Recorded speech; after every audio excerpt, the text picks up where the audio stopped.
بسم اللہ الرحمن الرحیم۔ ہم سے مسدد نے بیان کیا، ان سے بشر نے، ان سے ابن عون نے ابن سیرین کے واسطے سے، انہوں نے عبد الرحمن بن ابی بکرہ سے نقل کیا، انہوں نے اپنے باپ سے روایت کی کہ وہ ایک دفعہ رسول اللہ صلی اللہ علیہ وآلہ وسلم کا تذکرہ کرتے ہوئے کہنے لگے کہ رسول اللہ صلی اللہ علیہ وآلہ وسلم اپنے اونٹ پر بیٹھے ہوئے تھے اور ایک شخص نے اس کی نکیل تھام رکھی تھی۔ آپ صلی اللہ علیہ وآلہ وسلم نے پوچھا، آج یہ کون سا دن ہے؟ ہم خاموش رہے حتیٰ کہ ہم سمجھے کہ آج کے دن کا آپ صلی اللہ علیہ وآلہ وسلم کوئی دوسرا نام اس نام کے علاوہ تجویز فرمائیں گے۔ پھر آپ صلی اللہ علیہ وآلہ وسلم نے فرمایا، کیا آج قربانی کا دن نہیں ہے؟ ہم نے عرض کیا، بے شک۔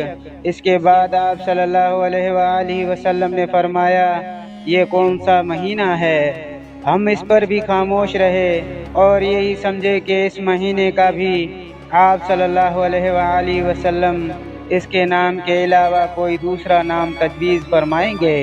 پھر آپ صلی اللہ علیہ وآلہ وسلم نے فرمایا، کیا یہ ذو الحجہ کا مہینہ نہیں ہے؟ ہم نے عرض کیا، بے شک۔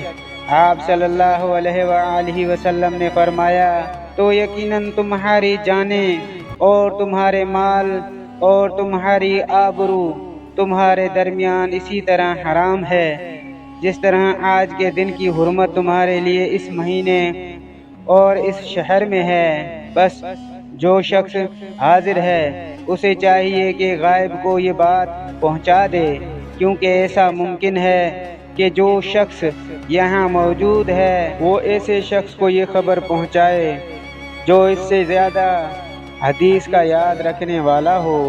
صحیح بخاری حدیث نمبر 67۔